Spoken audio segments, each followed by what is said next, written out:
In 1871, a missionary in Japan invented a vehicle which came to be known as Rickshaw, meaning manually powered vehicle. 3 decades later, rickshaws for the carriage of goods were introduced to Calcutta by members of the city's Chinese community. In 1914, that community obtained permission to ply rickshaws as a mode of passenger transport as well.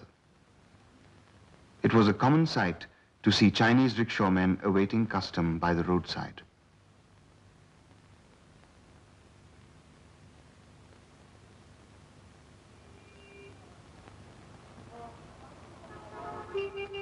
Calcutta, India's largest city with a population of over 10 million.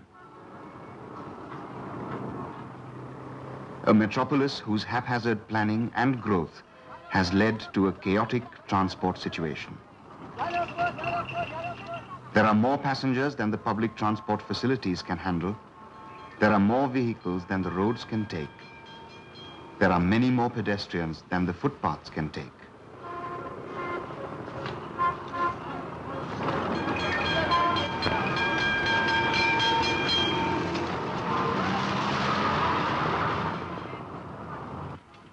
This chaos concerns everyone, citizens, planners, and decision makers.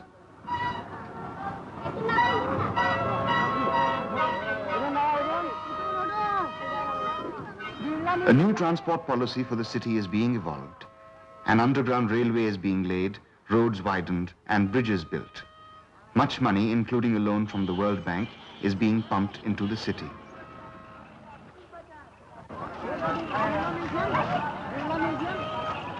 The planners are seeking to relieve the road congestion by limiting what they call less efficient vehicles. The movement of handcarts and rickshaws on major roads has already been restricted.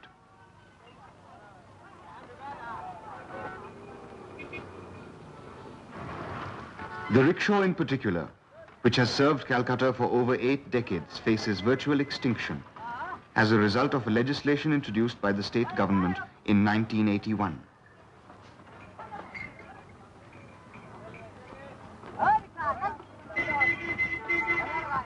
There are some 55,000 rickshaws, but only 6,000 are licensed. The rest are illegal. This ceiling of 6,000 was decided in 1939 and confirmed in 1949. Curiously enough, this ceiling, fixed by the British, is still the legal ceiling when the population of the city has increased manyfold. The new legislation, an amendment to the Hackney Carriage Act, seeks to have unlicensed rickshaws impounded and destroyed for the breach of legality. This would rob over 100,000 people of a living. The justification for the legislation is that rickshaws are the main cause of road congestion.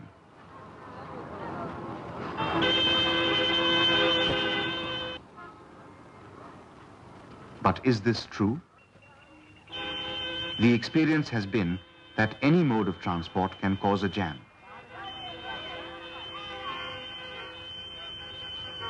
True, the rickshaws are old-fashioned and seem to be a heritage of the past, but what role do they play?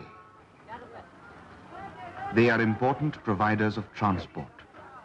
More than 700,000 one-way passenger trips a day are made by them, as many trips as in trams in Calcutta.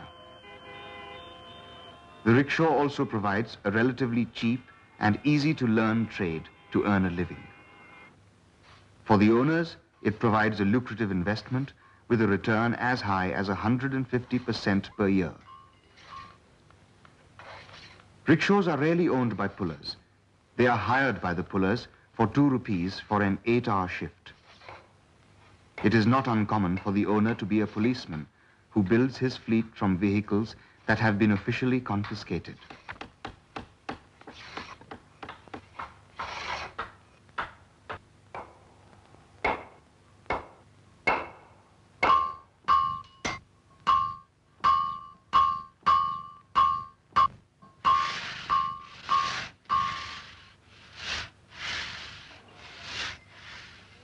One can easily see why rickshaws are so popular with the owners. As for the pullers, they pull rickshaws out of economic compulsion. But why are they so popular with the users, even when they are considered to be old-fashioned and inhuman vehicles?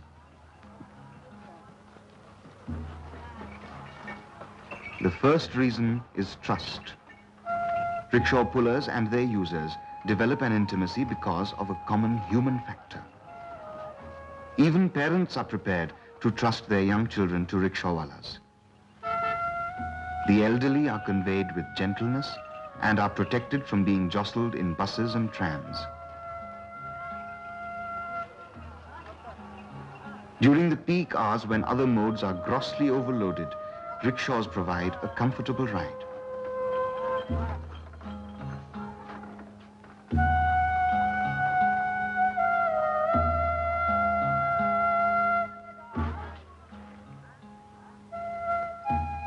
They come in handy during odd hours and provide secure late-night travel in difficult areas.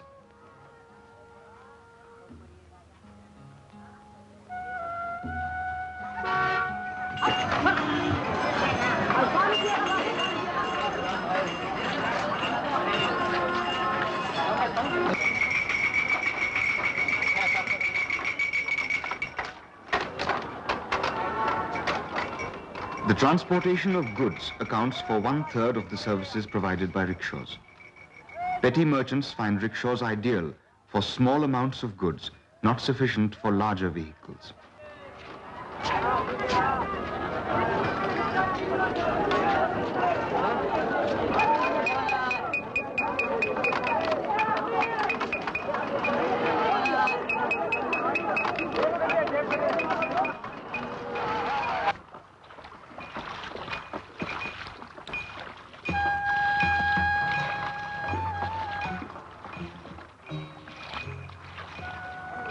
During heavy rains, the rickshaw is the only dependable transport.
Kolkata is mapped by myriad lanes and by-lanes.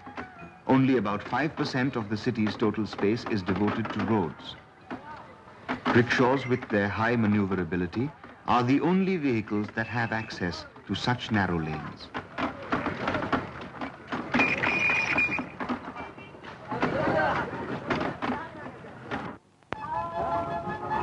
Rickshaws handle a large part of the city's ambulance service. Many wouldn't reach a hospital in time in the absence of rickshaws.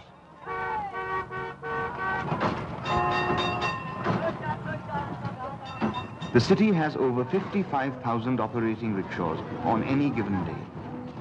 The rickshaw pullers account for almost 8% of the working population of the city. Rickshaws form a major part of the informal sector with a turnover of rupees 28 crores, an activity that supports over 100,000 families.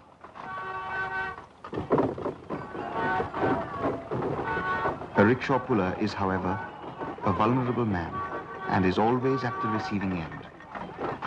He is marginalized both on the road and as a citizen. He is open to competition and has to wait long hours for his customer.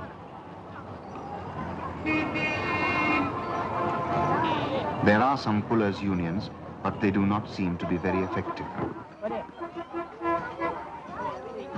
Their struggle for survival is a relentless one.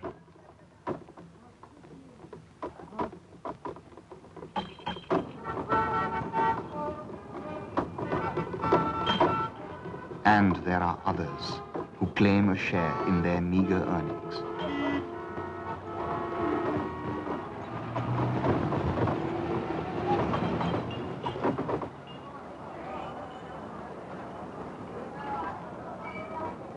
Living is also at the very edge. For those who have just joined the trade, the rickshaw often serves as a mobile home.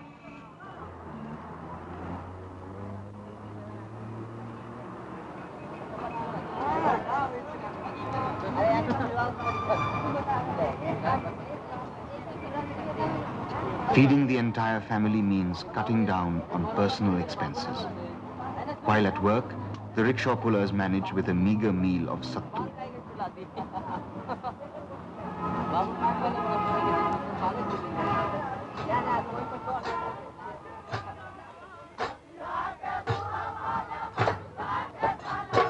Yet they have their lighter moments in life.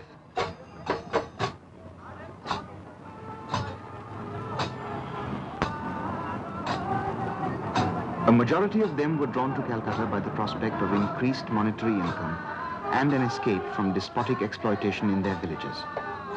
Most have their families in North Bihar, whom they visit annually.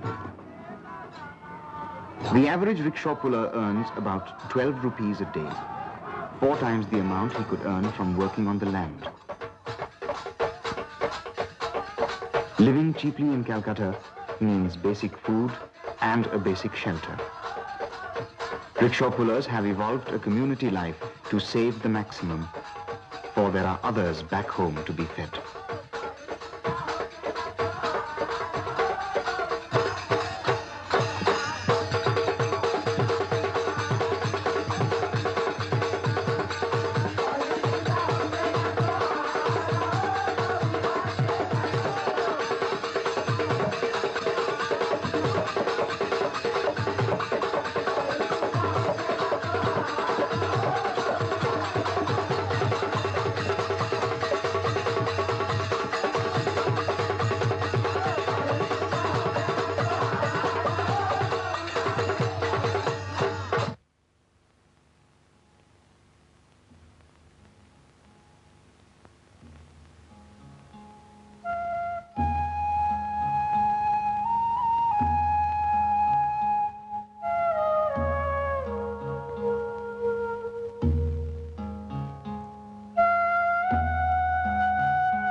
This, then, is the situation of rickshaws in Calcutta. In an attempt to resolve the traffic problems, new legislation seeks to put out of operation some 40 to 50,000 rickshaws which are presently unlicensed. The rationale of implementing a law which was designed by the British 40 years ago, based on their vision of the city and its needs, seems questionable. Apart from this, the solution avoids the social reality of the situation that 90% of the trade exists because of heavy and popular demand.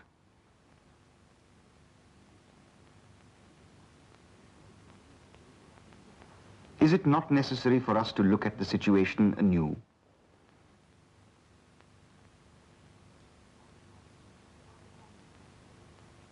Are the planners necessarily right? What are the social costs? What are the alternatives?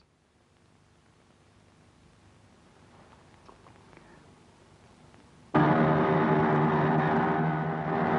transport, the government has made no suggestions except proposing the introduction of auto rickshaws. Cycle rickshaws are a second possibility. Both machines are more expensive than the hand rickshaws.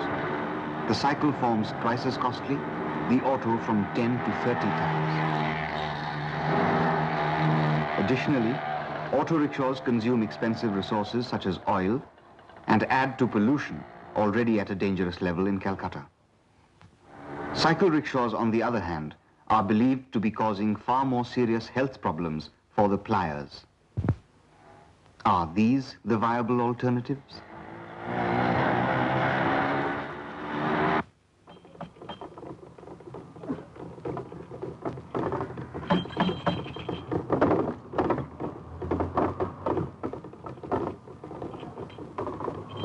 As for alternative employment for the pullers, the government has no plans. Only the plight of the pullers of licensed vehicles may perhaps be taken to consideration in case there is a conversion to auto rickshaws. But this barely covers 10%, some 5 to 10,000 pullers. Some 90,000 are still left out. What is their future? This is part of a larger national problem which faces our planners and decision makers. Calcutta, like other cities in the country, is powered and serviced by people who provide their labor and skill while they themselves remain on the edges of roads and canals. They are constantly harassed while being taken advantage of by those in power. A large percentage of the citizens seem to be unwanted by the law and lawmakers. Their labor is needed, but their needs do not seem to exist in the eyes of the law.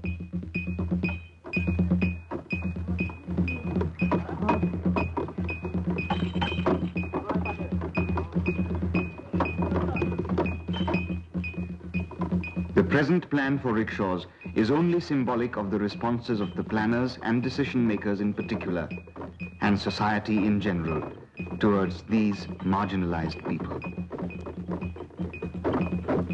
The central question is, do these people have any rights? Does society have any responsibility towards them? What should be the plan which can help the situation change? What is the type and nature of decision-making that is needed? Surely it cannot be as with rickshaws in Calcutta, where planners, by focusing on legal definitions, refuse to admit the reality of the situation.